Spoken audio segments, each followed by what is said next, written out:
welcome to another episode of Homegrown Hip, brought to you by B-Town Jazz and jazzbooks.com. I'm John Porter, president of B-Town Jazz, here to introduce the longtime duo of musical collaboration and friendship, singer Rachel Caswell and Grammy-nominated bassist Jeremy Allen. You may know Rachel from her various collaborations with the likes of Jeremy, Dave Stryker, and sister violinist Sarah Caswell. And B-Town native Jeremy Allen is an alum of Bloomington South High School, the IU Jacobs School of Music, and remains one of the most sought-after bassists in America today. Janis Stockhouse will stop by in just a little while to discuss the wonderful careers of these talented musicians, but first and foremost, from here on out, it's Rachel Caswell and Jeremy Allen.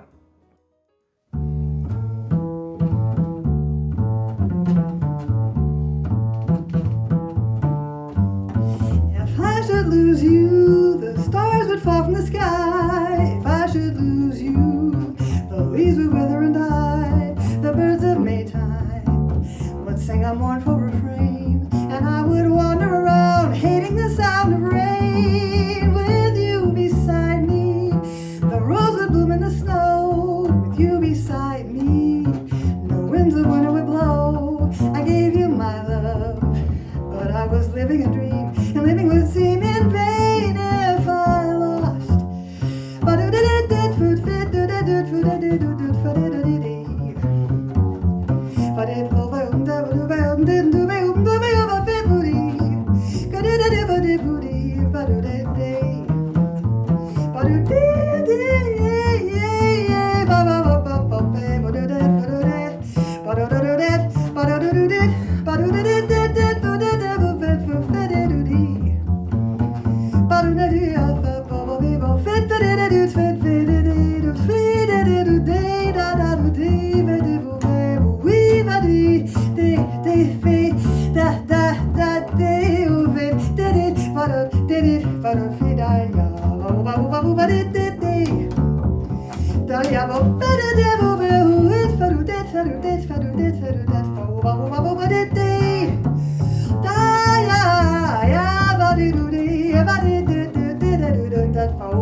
are so pleased to feature two of Bloomington's very own homegrown hip kids, vocalist Rachel Caswell and bassist Jeremy Allen.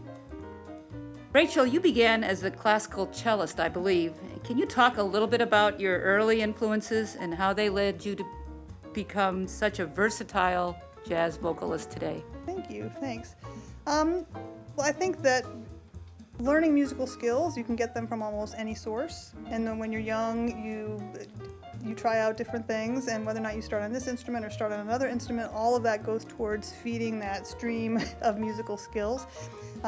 It made sense for my family to do cello because at the same time my sister started violin and my mother played piano, so we're like, look, we have a built-in piano trio. So right. Let's go ahead and we'll play all of the little Vivaldi and Corelli piano trios.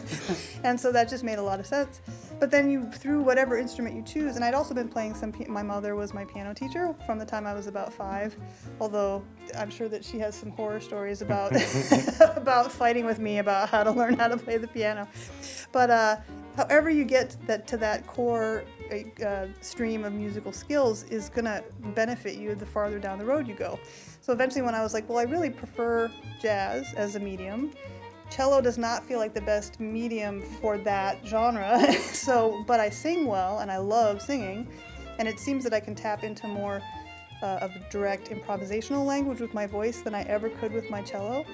So all it did was make me a better, more proficient singer, and so now I've just spent like the last 20 years or so trying to cobble together and make my vocal skills more competent and meeting my aspirational jazz goals. And so that's kind of where I am at this point. I've spent the last year, Jeremy and I were talking about this, I've spent the last year just focusing on vocal technique and working on trying to fill in the gaps of my vocal knowledge so that they're on par with my jazz knowledge and my jazz vocabulary.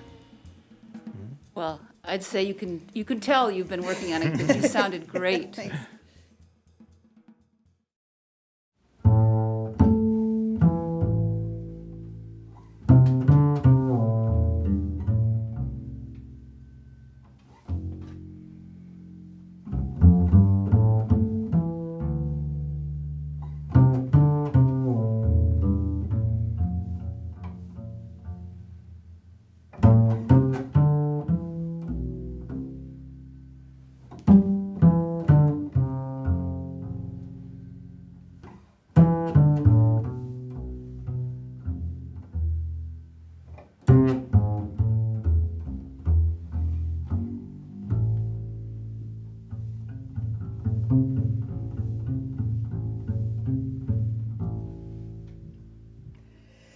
Where's the love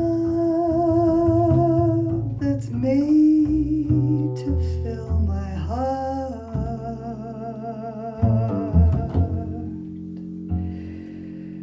Where's the one from whom I'll never part?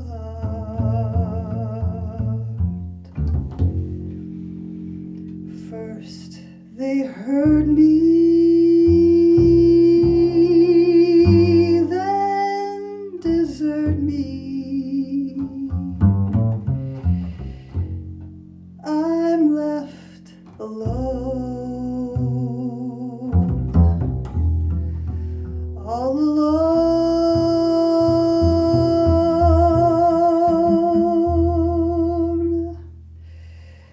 There's no house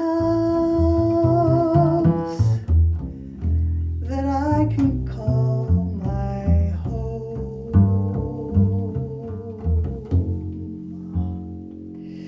There's no place from which I'll never roam.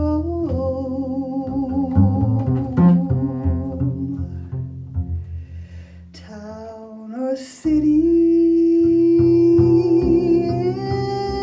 it's a pity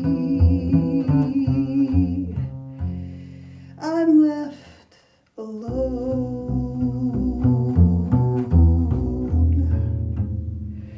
all alone.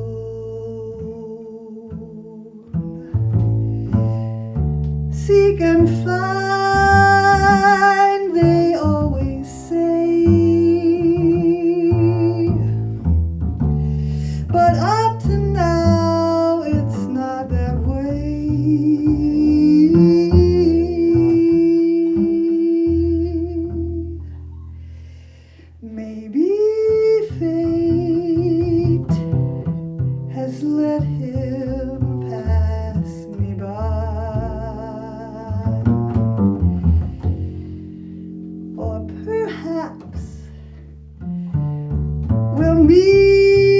before we die,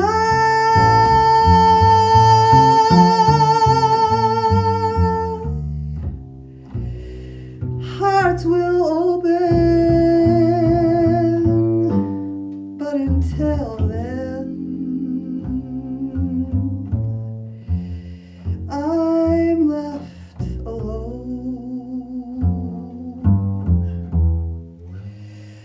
All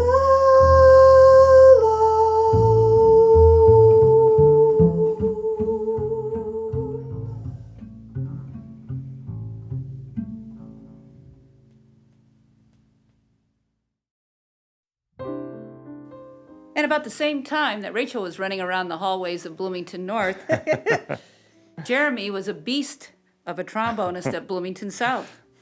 When and why did you gravitate to jazz bass? Well, I was playing trombone, as you said, and I had been studying piano actually from a very young age. And I think that's where I first met Rachel, probably was at the ISMA solo and ensemble thing, the piano things backstage at North when we were even before high school. Yeah. And I had a brother who played electric guitar, and my uncle, who's a jazz musician, had a pawn shop bass, in the corner of his house. And so I grabbed that bass, and we sort of started playing old classic rock and blues and funk and things like that. So I just picked it up so I could play with my brother and we could have a band. I played some keyboards in that band too. And as I was studying piano and trombone pretty seriously in college, I just kept playing bass more and doing learning more about it. And I loved everything about the instrument and just about this mode of playing. And I found that, as Rachel said, the kind of skills you learn on any instrument transfer over.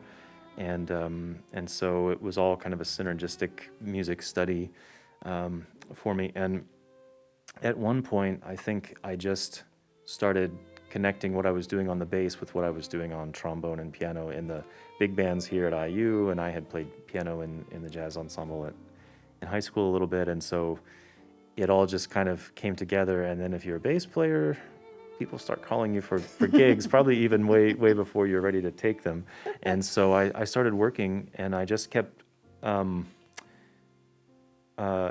taking opportunities. When doors would open, I would walk through them. So, and it was really the bass that I loved more so probably than jazz specifically. Obviously, jazz is the music that is closest to my heart and has been my profession. But really, it was the instrument, the bass guitar, the double bass, all the different things you can do with it, all the different settings you can find yourself in and contributing to. And so it was the instrument that when I was playing piano or trombone in an ensemble, if there was a bassist, I would always be looking over there and thinking, I'd like to be doing that right now. So I love all of those instruments, but bass is where I gravitated to. You have the hands, the fingers. I mean, you found it. You did it. Just like Rachel found her voice. Mm-hmm. Yeah. Very interesting stories. Yeah. And that you both had bands, quote unquote, at your homes growing up. Yeah. Yeah. Mm-hmm.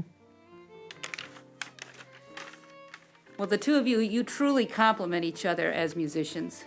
The legendary jazz vocalist Sheila Jordan also loves singing with only a bass player. Rachel and Jeremy, why are you attracted to this particular duo the two of you have, and what about it is different than when you're playing with a larger combo, let's say? One of you want to start first? How do you feel when you're making music this way? It takes two people that trust each other a lot. It takes two people that are confident in their own skills as well as the skills of their partner, because it really truly is a partnership. Jeremy's not accompanying me. We're both co-soloists when we do this because he's by himself for the whole time. I'm by myself with his support. And it is a true partnership. And I think if you can find somebody with whom you share musical approaches and musical inclinations, it can be really rewarding. And I've hearkened it to dancing on a tightrope, because it really does feel like that. It does feel like there's this closeness and this interaction, but you also feel like at any moment you could probably fall over if you're not careful. So it always has this little bit of an edge to it. But if you find someone that you totally trust and you can just settle into it, it really is a beautiful sound. The contrast of the ranges with female voice to the bass voice is really enchanting. And I think that the openness that it creates for me to be more creative in filling that space is really a compelling thing to do as a singer. But you have to know how to fill that space. You can't just sing the tune straight. You can't just, you have to be an improviser.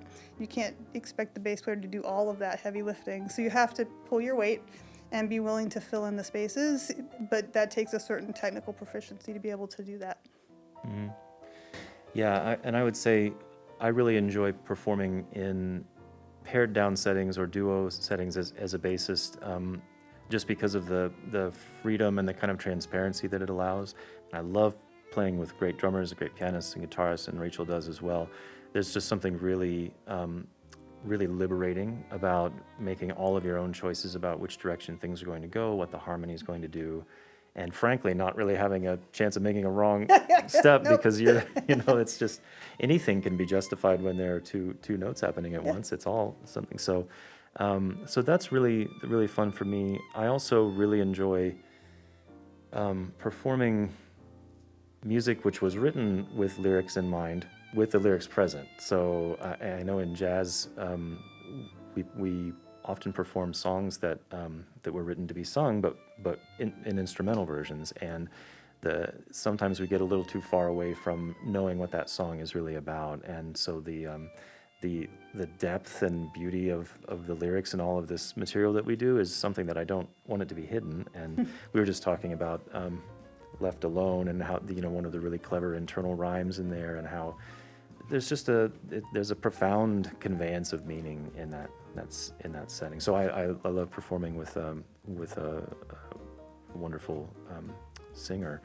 But really what it comes down to for me is that we're individuals. I don't, if Rachel were still playing cello and I had my piano chops up, we probably would be doing piano and cello duets. We ended up back in Bloomington. We have a sort of a really simpatico musical understanding. Most importantly, we share the same sense of time.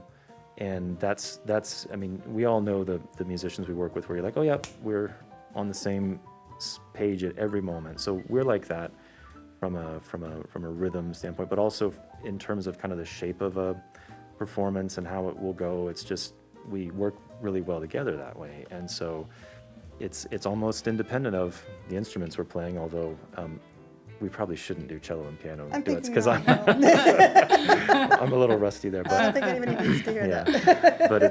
but just that our individual identities and who we are together, that's kind of what makes this work. I mean, I love all of the Sheila Jordan and Steve Swallow and Cameron Brown and yes, Harvey S. Mm-hmm, all of those. She's found several bass players over her career that she likes. There was actually one of her early recordings was with this woman bass player that I can't remember her name right now.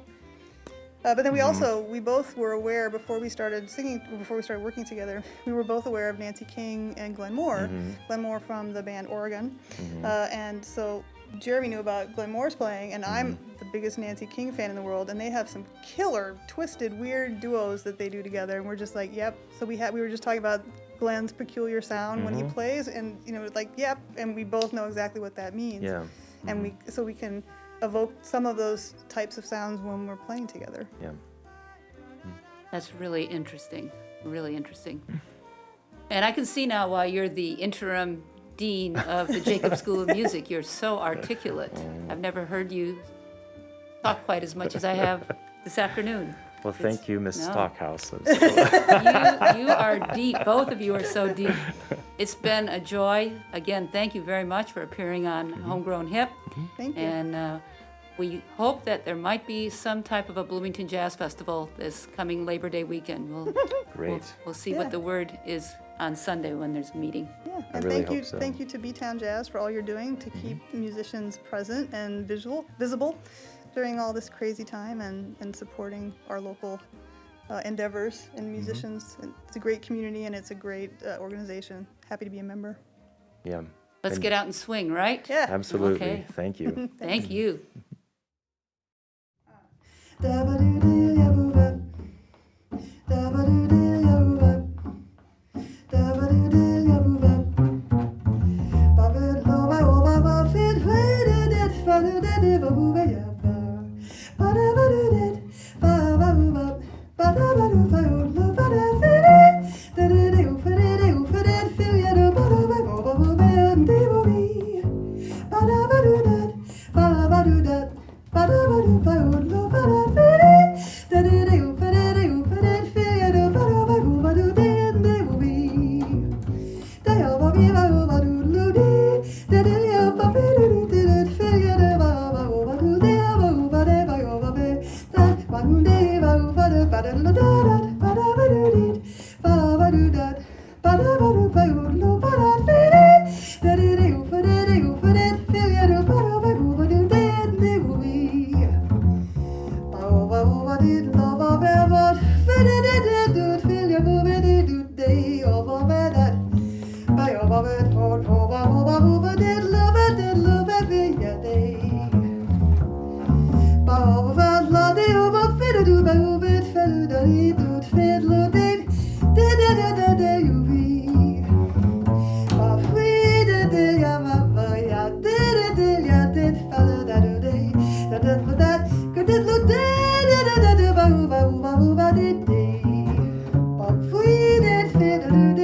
thank our very special guests on Homegrown Hip this month, Bloomington's own First Lady of Song, Rachel Caswell, and the Dean of Swing himself, Jeremy Allen on bass.